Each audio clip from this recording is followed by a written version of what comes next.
You know, when you're in like that editing, you know, mode, you're not thinking about that. You're watching like everything else on the screen. You're watching what's in the background. You know, where's this cup? You know, where's the Starbucks cup? Why is it in the scene? Right. You know what I mean? It's like that kind of thing. When you think you have a final cut, you have final cut, and then you have final cut 01, final cut, the final cut, final cut, and it's never ending. If they all have the same note on minute 15, then okay, maybe we should change minute 15. That should be our priority note.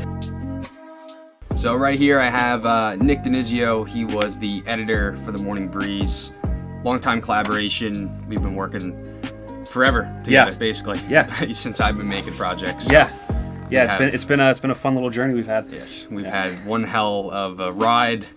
He's been there by my side basically since the beginning of my years of filmmaking. Mm-hmm. He's seen me at very vulnerable states, as he knows, and some other people Same know. with me, man. Same with me. So Nick's also the visual effects coordinator for Brainstorm Digital out of Manhattan, New York.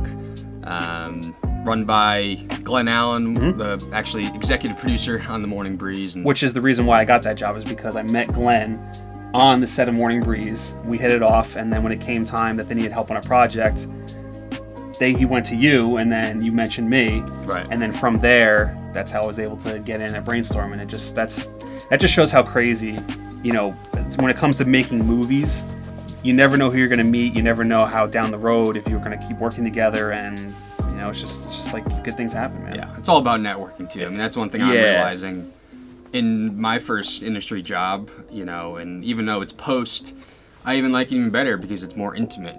You're personally working with producers, production coordinators, directors at times, you know, so that's kind of the good exposure you get. Yeah, and we'll definitely get into the nitty-gritty of like editing, but that's one of the reasons why it's my favorite part of the process. Yeah. Is for that reason. So yeah, why did you want to get into the crazy world of film or filmmaking, and even more specifically editing and editorial? Yeah, I mean, well, it's probably the real cliche answer of that. Like, I watched a lot of movies as a kid and always have been a huge movie fan. And then growing up, it just kind of felt the right thing to do to try to get into that industry.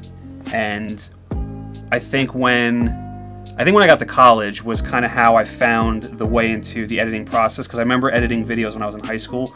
And for whatever reason, and I don't know why, because most people will tell me that editing is like the part that they do not like the most, but it's the part that I love the most. Like in terms of whether it's directing, writing, editing for me just came very naturally. I love the aspect of, you know, going into a project and not knowing what you're going to do with the footage and then just figuring it out. It's like a jigsaw puzzle. Yeah.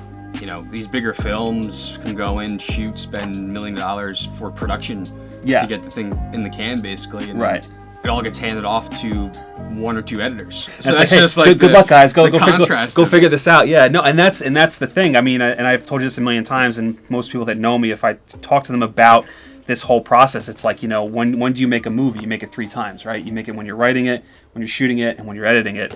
And editing it is where it really does come together. Well, if I could throw this back on you for a second, like, what part of, like, do you like the editing process? Like do you actually like enjoy it, or do you find it to be, like, as a director, excruciating? Because with editing, it's like, you know, you can write things, you can plan, you can shoot and think you have everything, and then when you get to the editing room, you realize, like, oh, I actually don't have everything I need. I'm missing this shot. I'm missing this thing. This scene doesn't work now. Like, why did I even waste time shooting this when I could have gotten, you know, X, Y, and Z? Well, it's the moment you realize tangibly, like, how you learn and what you could have done differently. So I think in the edit room is where you, again, learn so much about you as the director behind the camera. Yeah. And realize all the mistakes. But I also think, too, that you can't plan for everything. You know, I think that's probably like a lesson that people need to learn, as well as you can try to plan as much as you possibly can, but when you get into editing, there's always going to be something that you miss. And hopefully if you have the resources, you can go back and get it.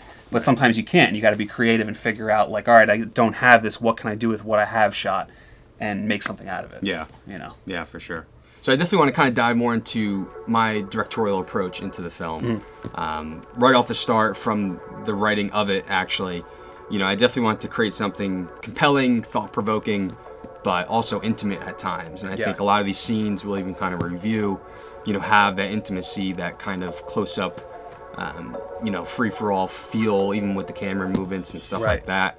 But on paper, you know, it all starts from what's on script. So when I kind of handed this off to you, you know, with the written material or even with the footage, from an editor standpoint, how did you kind of comprehend or kind of conform your approach to the edit? I remember the first time I read the script, I was kind of shocked because you had never written anything like that before. And it just felt like you took like such a massive like leap in terms of like your storytelling and the types of stories you could tell. So that was exciting to begin with. And obviously reading it, you know, I don't know if you've actually talked about this yet, but I just remember you having the script written and it was done. And it was like, okay, yeah, this is great. Like, this looks good. Like, the script's done. And then like a month later, it was like, all right, we're shooting it. I was just like, wait, what? What do you mean we're shooting it? Yeah. We're going into this? Okay. That was my sneak attack. Yeah, that was a sneak attack. So trust me, I've been brewing the idea. Yeah, no, absolutely. And that's the thing too, is like, especially when it's good and you have a really solid script, it's that excitement. It's like, okay, now let's actually go make this. And like, regardless of whether, you know, you could talk about the process of like, you know, budget and things like that, but whether it was ready to go into production or not, it's like the fact that it was still done. You know what I mean? Like, most people will write scripts, you know, and not actually follow through with the actual making of it. So the fact that we were able to do that was awesome. And then, you know, seeing it come to life when we were shooting it and seeing how the actors were playing this, you know, playing the scenes out, saying the dialogue, and especially, you know, like, a lot of credit I do give to the actors because we found some really good ones on this one. Watching those scenes actually play out and then get to edit them was just exciting. It was great. Yeah, I mean, that's another awesome part about kind of your question about what gets exposed to me in the edit room, and a lot of it comes even to the writing too, to where I realized, okay, that definitely did not work with in terms of dialogue, or that really did work, or oh wow, I didn't really see it would be that way, but on set, that's when my director hat was on, and that's kind of what, you know, inspired those little moments of pause or whatever it is in that moment we kind of feel is the most like interpersonal connection. You know, so but the edit room is where it shows all my flaws. So yeah, well, and I think it does that for any filmmaker. You know what I mean? Especially with a project like this. I mean, you know, we did Kickstart My Heart, and you know, you learn all kinds of lessons on that project, and then jumping to The Morning Breeze, there was a clear leap, you know, for everything in terms of quality, size of the production itself, cost was a big thing, and just all aspects of it. So, you know, every project you learn something new. There's always going to be hurdles and obstacles that get in the way, and also to going into the editing room, figuring out that, okay, like, this scene's not working, and then needing a scene, which I'm sure we'll actually talk about, because that was probably one of the best experiences, was figuring out not having a scene and then creating a scene out of nothing. All right, definitely want to dive into more of the director-editor relationship. Okay. This is something that, again, both of us have definitely had the experience of, and you know, we're obviously very close family friends as well. Yes, known for each other sure. forever. For sure. So we have that kind of shorthand and that connection already. But you know, from more the professional side of it, when we go into there, you know, I've definitely learned to be extremely transparent, very honest, very diligent with a lot of the content. And from my perspective as the director, it's really hard to kind of veer away from the written material. So when it comes to the editorial side of it, when things do get kind of scrambled or mixed matched or whatever, because I've had it planned for so long in my head, and then we get to the edit room and it could be completely different. I'm like, you kind of get shocked. You know what I mean? So I definitely learned that, like you said, you're rewriting the film in that final stage. So what are some kind of aspects you learned in that director-editor relationship? I mean, just for me in general, this isn't really in terms of like between me and you, but just having patience. And I think patience is a big thing, because when you get into the editing room and you start putting a scene together, it's not going to be always how you think it's going to be. So it's like, okay, like, take a breath, take a step back. How can this work within the film? And it's like looking at that kind of thing. Especially, I mean, there were plenty of scenes that I think we put together, and it's like, okay, this scene's throwing off the pacing, this scene's throwing off the pacing. It's like, but I really do like this scene, and I don't want it to get rid of it. But you got to make that hard decision to say, this has to come out. I think with me and you as well, there's times, because I've also been editing for so long, and this is a flaw in me, I would think, that I have a very strong opinion on how I think scenes should be edited, how scenes should be played out.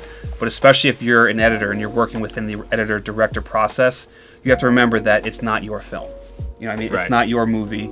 It's the director's movie, and it's his vision, so what he wants is ultimately what it has to go. Now, I can do the best to give my suggestions, and you know, it's not like we've ever argued over a scene before, but there's definitely been instances where, like, I do feel strongly about that this particular shot needs to be this long, we need to focus on this person's face for this amount of time, like, this scene needs to breathe. That's me, and I love scenes to breathe. For sure. I love to just linger on shots. I love to feel like we're really in that space.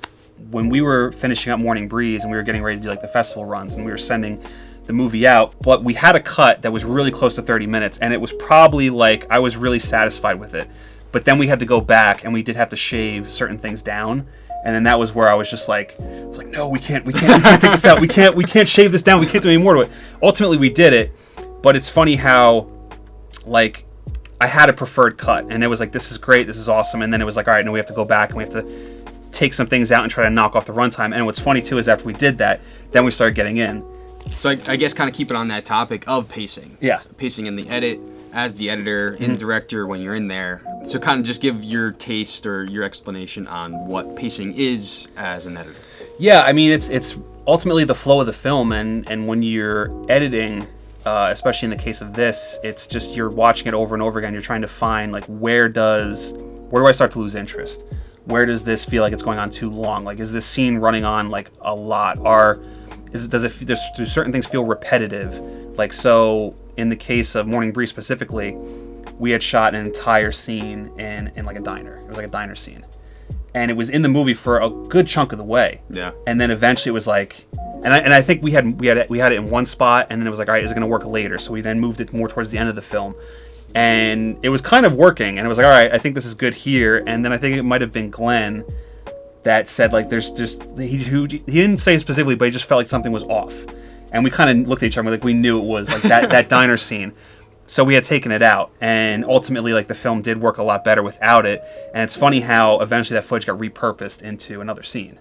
But there were, and that's the case too of that being in the script, and we had edited the film to the script itself. Right. Like, kind of following, like, the script was like a blueprint. Like, all right, the scene has to go here, the scene has to go here, the scene has to go here. And then from that point, that was where it was like, okay, because that came out, then we really reworked the structure to where it kind of didn't match the script as much anymore. So one topic that we definitely exposed ourselves to was this idea of continuity versus performance. Yes. I actually, not even on this film, it was the previous film.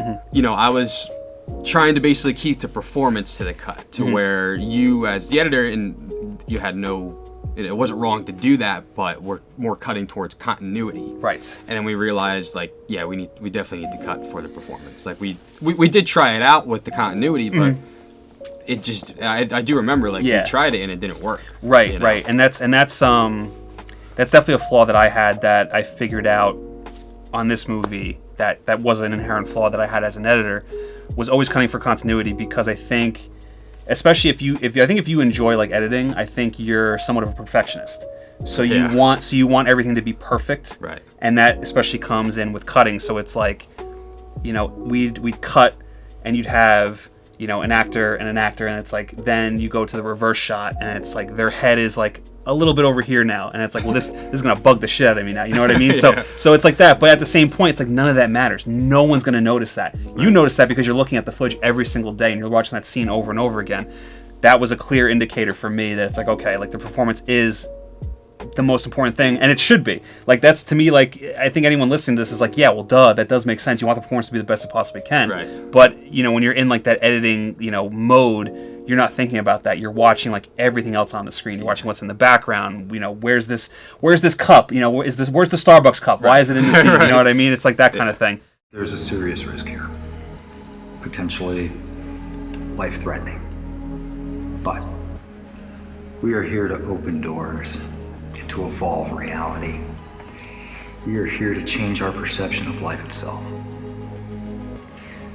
So we will ask you for the final time. Are you willing to participate in this experiment?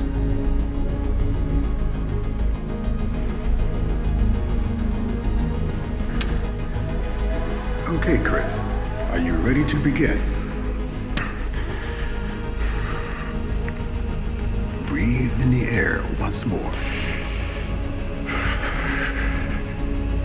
As you You are about to enter the new universe. Rough cuts. Yes. This is something we had a lot of rough cuts. We had a lot of rough maybe 5 to 6 full rough cuts. That's where you're saving your project. Your project file says, rough cut 1, rough cut 2. And then, especially when you get to final cut. When you think you have a final cut, you have final cut, and then you have final cut 01, final cut, the final cut, final cut, and it's never ending. It's never ending. What were the different aspects you learned, the lessons you learned from each of them, and the feedback that we got from our audience? With editing, and this is why you have to have so much patience, because with a scene, you have to try every which way you possibly can to edit that scene. So lots of flexibility you have too. I mean, it is, in a way, it doesn't cost anything to try different. It doesn't. Bunch of different ways. It doesn't. But there are times, especially where you've been in the editing room for a while and you're just frustrated, and it's like I don't want to change the scene. Like I don't want to do that. But that's the whole part of the process. And then you sleep on it, and then you come back to it. And it's like, okay, no, actually, this needs to be changed a certain way. But when it comes to people's input and rough cuts, you also have to determine this is your vision for the movie. But let me try what they're saying, and let me see if it's going to work. Right. And sometimes it does, and sometimes it doesn't, and that's just the whole aspect of it. Yeah, I mean, that's the awesome thing I learned with feedback, to where you kind of always experience the film with a different pair of eyes on it, whether if it's somebody fresh sitting right next to you and you're watching it with them. Yeah. You kind of really, it's funny enough that I feel it differently, and I kind of feel it vicariously through the person next to me. Right. So that's a cool part I learned with it. And the other thing too, it's, if you have 10, 15 people to watch, rough cut 2. Right.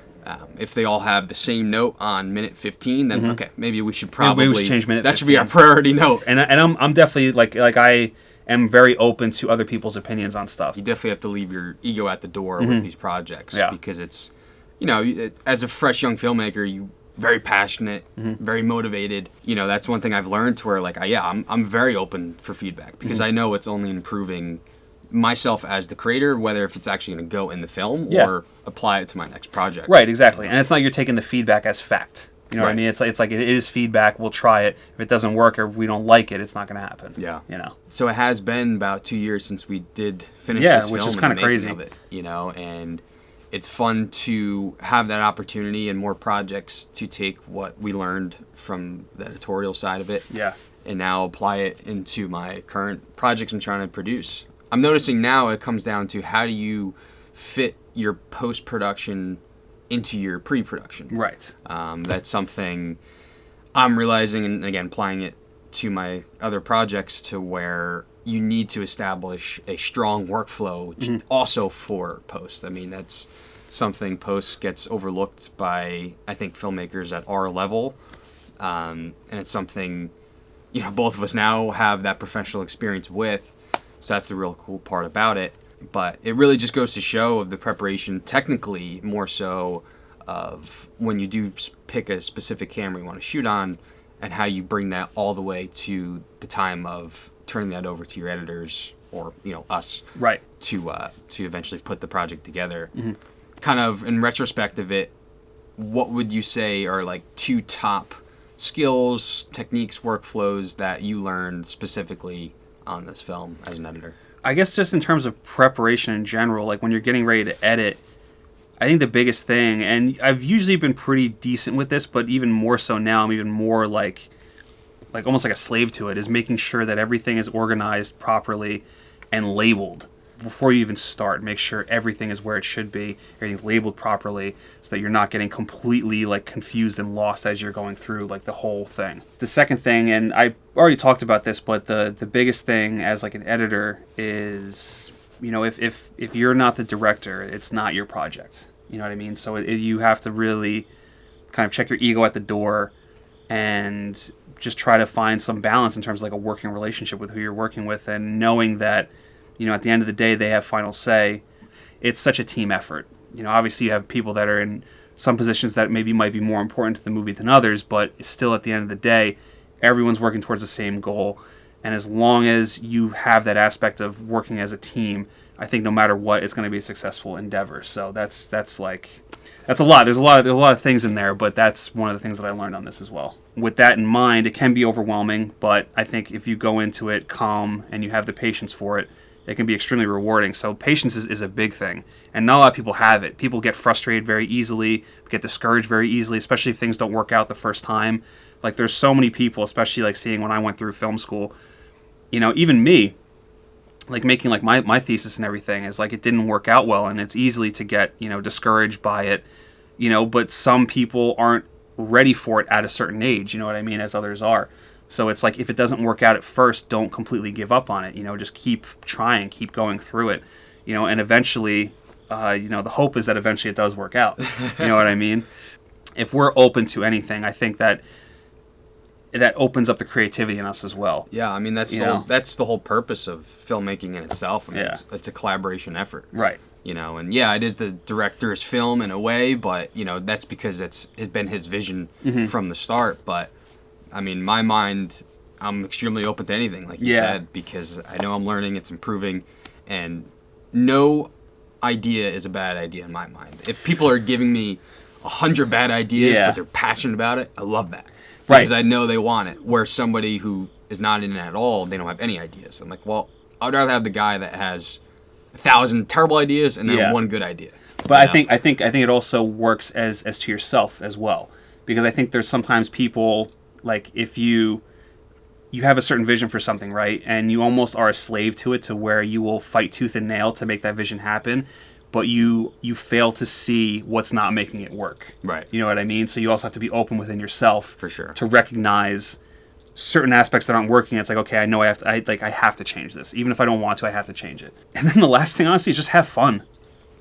Have fun with it. I know it's such a cliche. It's such a cliche thing. It is. But you have to have fun. You have to really enjoy it. I mean, that's the thing. If you don't enjoy it, you shouldn't be doing it. Right. Like, You're not in it for the money type of thing. Yeah, and dude, I can't tell you how many times that, you know, whether it was Kickstart or this, that, you know, when it's over, like the production part of it is over, you have that depression. Yeah. That it's gone, because even on this short amount of time that we did The Morning Breeze, you know, I love the crew, I love the actors. Like, you sort of form like this little bond for the short amount of time that you're together, and it's kind of like this little family. And then when it's done, you're like, I miss that guy, or I miss her. You know what I mean? Like, it's that. It really comes down to, I mean, you know, everybody's in it for the same thing, and you can kind of relate it to any competition organization, to where it's everybody wants to win, right? You know, so it's just that motto of nobody's selfish. Everybody wants the best goal or the best opportunity for themselves. Yeah, absolutely. And you know, that was something I definitely took pride in, to where I'm